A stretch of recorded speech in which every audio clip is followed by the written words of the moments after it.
Professor Casey, Professor Lindsay here from Renzo Gracie, Pacific Northwest. Renzo Gracie, Sammamish, Renzo Gracie, Snoqualmie, Renzo Gracie, Linden. We're going to show you, I'm going to start out and show you a couple shoulder locks I like to do from closed guard. I've been playing with a lot of shoulder locks lately, mostly because they bend in a lot of, they are mobile in a lot of directions, but not mobile in a lot of directions, and the directions they're not mobile in equal a tap, and that's always a fun time. So, we're gonna start in the closed guard. I'll start with my partner here, guys, and I'm gonna start by taking her sleeve on the arm that I'm gonna attack, and I'm gonna get like a joystick grip, or like a gun handle grip here. And I'm going to reach my other hand across and over behind her elbow. And you'll see, guys, I've kind of trapped her hand where I want it with my arm. Again, I'm going to turn you a little bit this way, Professor. Thank you. I have her arm here. 1, 2, and now, guys, all in one motion, I'm going to take and I'm going to put her arm on the ground in my right pocket and hip escape. Put my get my back off the mat. 1. Now, you'll see I've got her arm stuck here and on the mat. Now, all I'm going to do, guys, very, very easy. If you can see, I want to keep my knuckles to the back of her arm. I'm just going to continue pushing my arm into the void under her armpit and use my hips, and I'll get the shoulder lock. All right, let's look at that again. I'm going to take and get the joystick grip on my partner on the same side arm, the one I'm going to attack. I'm going to take my cross-side arm, I'm going to reach over her arm and reach behind her elbow and get control of her arm there as well. I have 2 points of control. Now, I'm going to, at the same time, I'm going to open my feet, hip escape to the side a little bit, and stick her arm into my right pocket. 1. Close my guard right away. I don't want to leave my feet open for any length of time, any longer than they have to be. Now, guys, now that I'm here, like I said, I can just get the nice wrist lock, maybe, but I like to finish the shoulder. So, one detail that's important, I'm keeping my knuckles pointed towards her armpit. So I just keep pushing my arm through, or like I said, I can, instead of using my arm to push through, I can just use my hips. If I use a little bit of both, very easy to finish. All right, let's take a look at that from another angle. I'm going to take my same side arm. I'm going to reach and get that joystick grip, control of her sleeve. Here's an alternate, guys. I like to take my thumb, feed it inside, and then I'm going to fan my hand underneath, and get all that control of that fabric. It takes it really, all the slack out of that sleeve. I'm going to reach my hand over and get control of her elbow. Now, I'm going to hip escape and drag her elbow to the mat. As soon as I can, close my feet again. Guys, I need to keep everything down here. So her elbow needs to stay as low as possible. You see her grimacing. That's exactly what I'm looking for. Continue to push my hand. I can even back my own hand up. There you go. Continue to push my hand and use my hips to get that tap. All right, let's take a look at that from another angle again. I'm going to take, guys, and I'm going to get my Renzo Gracie grip. I learned this from my sensei, and it's a very, very strong way to control the sleeve. I'm going to take my thumb and feed it inside, and then I'm going to draw all the slack out of the sleeve and grab the rest of the fabric, keeping my thumb inside, keeping my thumb up and strong. Again, grab 1, 2. Takes all the slack out. Now, I'm going to reach behind, and I'm going to grab that elbow. Now, all at once, I'm going to hip escape and drag her arm into my pocket. As soon as I get to the side and you can see the patch on my back, I'm going to get my feet closed. Now, keeping pressure down so she can't get her arm straight or lift her elbow off the mat, I'm going to continue pushing my hand through and use my hips to finish that shoulder. Without her arm there, I'm pushing through with my hips, and my hand, without my hips there, is just pushing underneath her armpit. Now I'm going to show one of my favorite techniques from the closed guard, and really I end up getting this from a lot of places, but not as many places as the guy who showed it to me.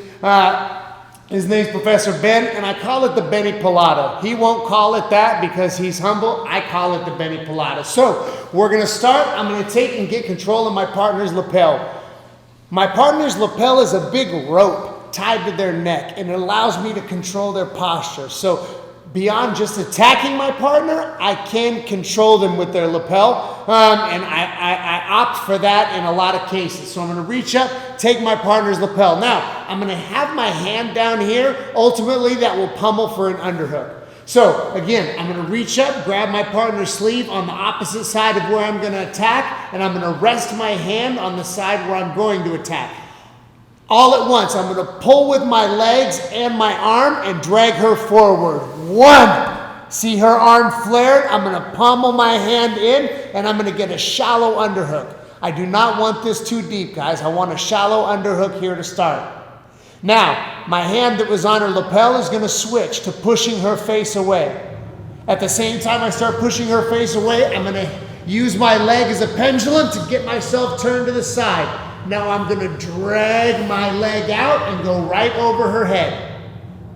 Now, I can finish the shoulder just here, but I can get 1 degree of further of control. I'm just gonna keep my hand here on her arm, give it to my own bicep. Give my hand to my own bicep and grab her forearm. Now, I hug her arm tight to my chest and bring my foot diagonal down her back. Now, I'm just gonna rotate my chest towards her head, and she's gonna tap. The Benny Plata. Very simple shoulder lock when you try it, and advantageous for a lot of ways. We could deep dive this. It was done to me 1,000 times minimum, okay? Again, I'm gonna reach up here, and I'm gonna pull her down to my grip, guys. I don't wanna reach for this. I wanna pull it to me. So I pull her down, and I get my shallow underhook. Right away, you see my feet already came open. My muscle memory knows exactly what to do. I'm gonna push her face away and start to bring my hip out to the side. You notice that time I put my foot on the mat. Sometimes I do that to get the angle that I need. All the while, guys, I'm pulling my partner's arm to my chest, keeping tension on there, keeping tension on her arm, keeping it to me so she doesn't just pull it away. Get my leg out over her head and diagonal down her back. Quick detail. If I don't and I leave my foot over her head, she can reach up, grab it, and maybe bother my foot a little bit or pull it over her head. Either way, I can lose the position. So I want to keep my foot angled and down towards her back. Now that I'm here, I'm going to reach over, make my figure 4 grip. Quick caveat, I can get the wrist lock. Hug tight to my chest. Now I'm just gonna rotate like I'm rotating towards her head. I don't want to use my arms here, guys. My arms are not the strong thing. I want to use my torso. I'm gonna take my left hand, reach up, grab my partner's lapel, leaving my hand here ready for the underhook that I'm gonna grab when I break her posture. Legs and arm, I'm gonna pull her down and get my shallow underhook. As an alternate, guys, for really strong people, sometimes I'll grab my lapel here. I'm still maintaining that shallowness of the underhook, but getting 1 extra grip here on my lapel to keep her arm down. Now, I'm gonna start to push her face away and get my leg out and to the side. Now that I've got my leg over her head, I'm gonna angle it down her back so she can't start to grab my foot or feed her head out of my attack. Now, I'm gonna finish. Guys, again, like I said, the detail, I can finish here. If I keep tension, like I'm pulling away, pushing with my legs, and rotating my torso forward, I can finish. But I like to get that extra measure. So I'm gonna let go of my lapel, grab my own bicep, grab her forearm, hugging everything tight to my chest, pushing away with my legs, guys. I'm extending my legs. I'm lifting them for emphasis, but I'm using my thighs to press my partner away and put all that tissue in tension. I'm gonna rotate my chest forward towards her head, and I'll get the tap. I hope you guys like that. Hi, my name is Lindsay, and here is a simple guard pass to help neutralize my partner's legs as I'm passing, especially when I'm dealing with somebody who is bigger, stronger than I am, to help make my job just a little bit easier. So when we're starting here, whether I'm opening Casey's guard or whether he's opening his guard and choosing to put a knee shield in, we're gonna slide into the knee shield position where he's actively blocking me from passing his guard.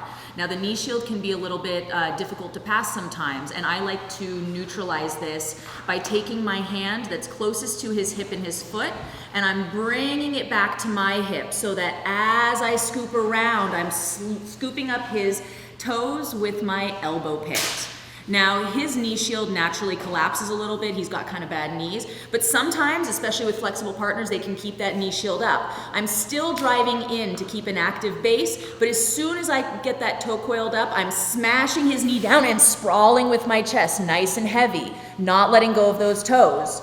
I'm walking around to pass that guard and rolling him back on his back. I like to maintain this grip on his foot so that he can't actively start bucking and getting me out of the side control position. Especially with a larger opponent, it helps me kind of settle into position, regain, and continue on. Here it is from another angle. So maybe I'm opening the guard. Either way, his guard opens, he gets his knee shield across. I'm still pressuring forward to act like I'm passing, because ultimately that's what I want to do. But I'm going to try to tie up this leg and make it a little bit more advantageous for me, a little easier for me to pass. So my hand is coming back. I'm going right next to my hip, and I'm trying to catch his toes with my elbow pit. I'm latching onto something on his gi. I like to grab inside the pants, but the gi or the belt are also fine. I also like to try to get closer to the toes if possible. Right now I'm a little bit closer to the ankle, but if he decides that he wants to try to stretch his leg out, he can do it a little bit more through his ankle. When I have those toes coiled up, now everything's going through all those little tiny bones, making his job a lot more difficult to stretch out that leg. I'm gonna smash his knee shield. If it's not already smashed, sprawling with my chest, walking around, keeping that grip as I lay him back down, preventing him from bridging, bucking, and getting that guard back until I'm ready to move on. From another angle, whether I'm opening the guard or whether he's choosing to open his guard, either way we're in a position where he's getting his knee shield across and I'm still aiming to pass.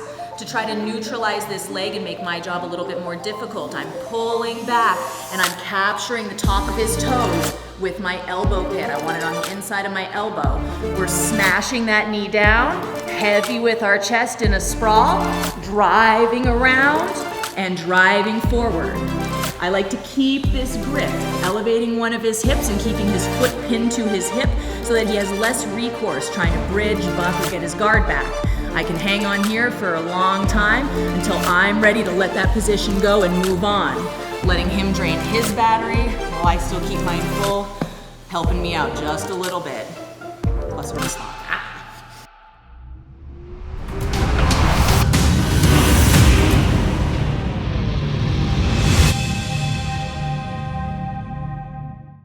and maybe there's a wrist lock. Okay.